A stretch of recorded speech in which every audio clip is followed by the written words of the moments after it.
Naunang tumawag ang Milwaukee Bucks sa Golden State Warriors para kay Kuminga. Ito ay magbibigay ng karapatan sa Golden State Warriors na mag-demand. Kaya yung kanilang gustong makuha ay itong si Bobby Portis galing sa kanila via sign and trade kay Kuminga. Ang problema nga lang dito ay umayaw ang Milwaukee Bucks mga idol sa proposisyon ng Golden State Warriors. Pero heto ang rason kung bakit dapat na i-consider ni Bobby Portis na pumunta sa Golden State Warriors at mag-demand na ituloy ang trade. Unang-una, naging backup center itong si Bobby Portis sa Milwaukee Bucks.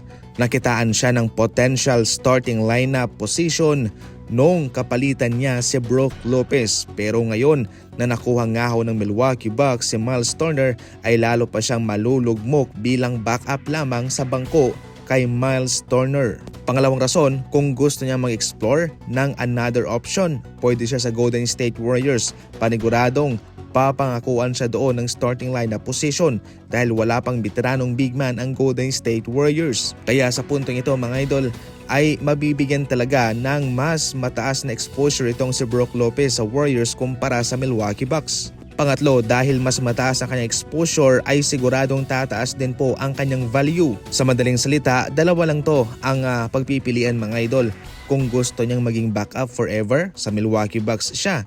Kung gusto niyang maging starting lineup center sa isang koponan, sa Golden State Warriors siya. At meron pang posibilidad na tumaas ang kanyang value kung saan itong Golden State Warriors ay kilala sa kanilang impressive na history sa mga veteran center na kanilang napapagaling. Hindi naman sa ating pinipilit itong si Bobby Portis mga idol na maglaro para sa Golden State Warriors, pero atin lang ipinapaliwanag kung saan ba mas maganda ang oportunidad para sa kanya. Kung pipiliin pa rin po ni Bobby Portis na manatili sa Milwaukee Bucks, yan lamang ho'y nangangahulugan na siya'y komportable doon sa kung anuman ang kanyang posisyong hinahawakan doon. Ayaw niyang umalis sa kanyang comfort zone mga idol.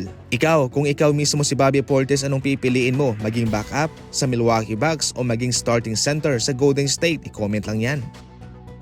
Nasa ibang level na sa ngayon ang katayuan ng Orlando Magic. Sa ngayon mga idol, ang Orlando Magic ay mayroong 14 national televised games. Ibig sabihin nito ay mas maraming exposure para sa kanya. Alam nyo ba kung pagsasamahin ang kanilang mga national televised games sa mga nagdaang season? Yan po ang magiging resulta, 14 national televised games. Pero ngayon mas pinarami, dinoble, trineple. Kahit na hindi man maingay sa media, itong Orlando Magic ay kabilang sa mga consistent na team sa Eastern Conference. Nagtapos po sila sa pang-7 posisyon at nanalo ng Southeast Division title sa pangalawang taon. Kanilang tinalo ang Atlanta Hawks para makapasok sa playoff. Sila'y nanalo ng isang laban sa kanilang playoff series versus Boston Celtics at sila'y tuluyang na-eliminate na sa playoff. Pero gayon pa man, nakapag-showcase ang Orlando Magic ng strong defensive capabilities. Sila ay pangalawa sa defensive rating at number 1 sa opponent's points per game. Kaya sa ngayon mga idol, sila ay nabiyayaan ng 14 national televised games dahil nagiging interesting na itong kanilang kupunan sa mga nagdaang season.